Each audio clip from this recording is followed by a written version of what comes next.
হঠাৎ করে মিষ্টি খেতে ইচ্ছা হলে এরকম বাড়িতে থাকা চাল ডাল দিয়েই তৈরি করে নিন এই নতুন মিষ্টির রেসিপিটি। একবার তৈরি করে পুরো মাস জুড়ে খেতে পারবেন। এটা তৈরি করা যতটা সহজ, খেতে কিন্তু ততটাই সুস্বাদু। তো দেখুন, তার জন্য আমি নিয়ে নিয়েছি এখানে ঘরে থাকা চাল। আর চালের আমি যতটা চাল নিয়েছি তার হাফ আমি এখানে বিউলির ডাল নিয়েছি। চাল ডাল ভালো করে ধুয়ে আমি ভিজিয়ে রেখেছিলাম 2 ঘন্টা, তারপর সেটাকে আমি পেস্ট করে নিয়েছি। এরকম ঘন একটা পেস্ট তৈরি করে নিতে হবে। তার মধ্যে আমি সামান্য একটু ফুড কালার দিয়ে এটাকে খুব ভালো করে ফেটিয়ে নিলাম। এটা ফেটানো কিন্তু খুব জরুরি, কারণ ভালো করে না ফেটালে এটা কিন্তু ফুলবে না। তো অবশ্যই খুব ভালো করে ফেটিয়ে নিতে হবে।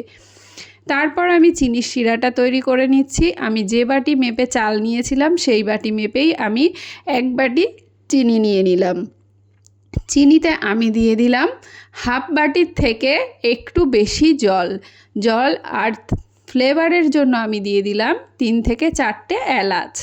এবার এটাকে আমরা ততক্ষণ পর্যন্ত জাল করব যতক্ষণ না চিনিটা সম্পূর্ণ গলে যাচ্ছে।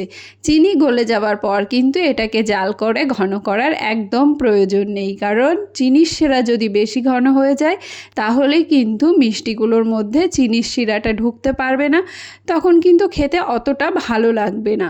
তো চিনির শিরাটা কিন্তু জাল করে একদমই ঘন করা যাবে না। এবার চিনির শিরাটা আমার রেডি হয়ে গেছে। আমি সেটাকে গ্যাস অফ করে ঢাকা দিয়ে রেখে দেবো সাইডে।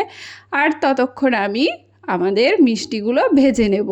এই দেখুন, তেল গরম করে এরকম একটা একটা করে মিষ্টি আমি ছেড়ে দিচ্ছি। এই দেখুন বন্ধুরা, সোডা বেকিং পাউডার কোনো কিছু না দিয়েই দেখুন এটা কত সুন্দর ফুলে উঠেছে।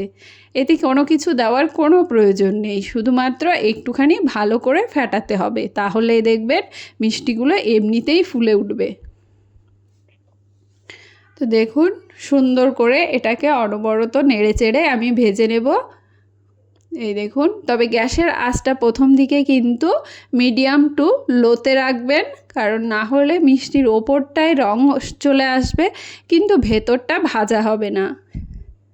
তো তার জন্য প্রথমে গ্যাসের আঁচটাকে মিডিয়াম টু লোতে রেখে নামানোর আগে এটাকে হাই করে দিতে হবে, দিয়ে মিষ্টিগুলো নামিয়ে নিতে হবে। নামিয়ে কিন্তু সঙ্গে সঙ্গেই আমরা শিরার মধ্যে দিয়ে দেব, গরম শিরার মধ্যে এটা ছাড়তে হবে।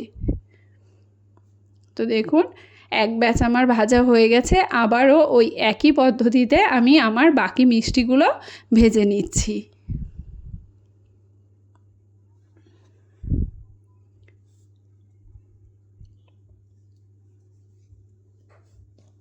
তো এইভাবে একবার অবশ্যই আপনারা বাড়িতে মিষ্টিগুলো তৈরি করে দেখুন। যাদের মিষ্টি খেতে খুব পছন্দ করেন, হঠাৎ মানে যে কোনো টাইমেই মিষ্টি খেতে ইচ্ছা করে, তারা কিন্তু এইভাবে বাড়িতে মিষ্টি তৈরি করে রেখে দিতে পারেন। 1 মাস ধরে এটা কিন্তু খুব ভালো থাকে, এটা কোনো রকম খারাপ হবে না। আপনারা 4-5 দিন কিন্তু এটাকে বাইরে রেখেই খেতে পারবেন, কোনো অসুবিধা নেই। আর আপনারা যদি নর্মাল ফ্রিজে রাখেন সেক্ষেত্রে 1 মাস কিন্তু এটা ভালো থেকে যায়। তো আপনার যখন ইচ্ছা হবে আপনার তখনই কিন্তু মিষ্টিটা খেতে পারবেন। তো দেখুন, এই ব্যাচও আমার কিন্তু মিষ্টিগুলো ভাজা হয়ে গেছে।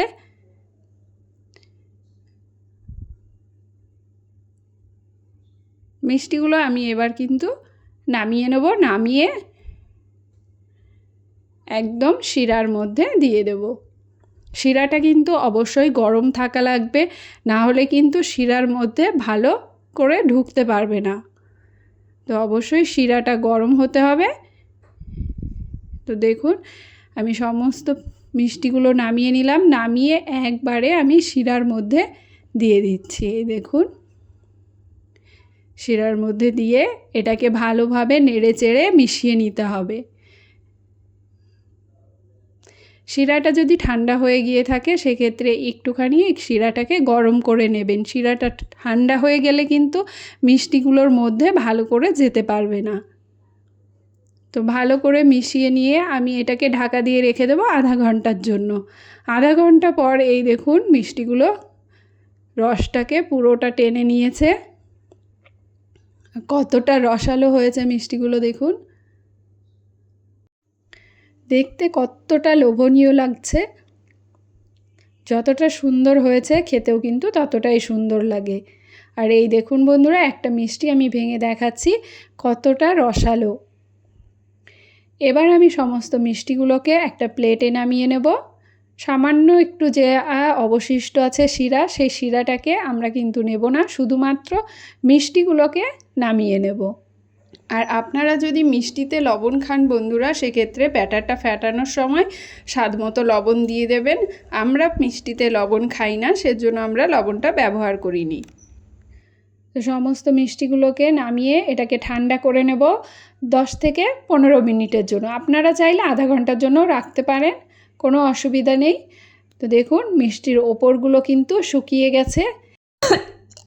মিষ্টিগুলো শুকিয়ে যাবার পর তার উপর দিয়ে আমি সামান্য একটু চিনি গুঁড়ো এরকম ছাঁকনির সাহায্যে ছড়িয়ে দিলাম।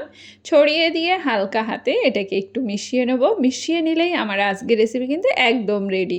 তো এইভাবে আপনারাও বাড়িতে মিষ্টিগুলো তৈরি করে খেয়ে দেখুন আর খেয়ে জানান আপনাদের কেমন লাগলো। আর রেসিপি ভালো লাগলে লাইক শেয়ার করে চ্যানেলটিকে সাবস্ক্রাইব করতে কিন্তু একদম ভুলবেন না।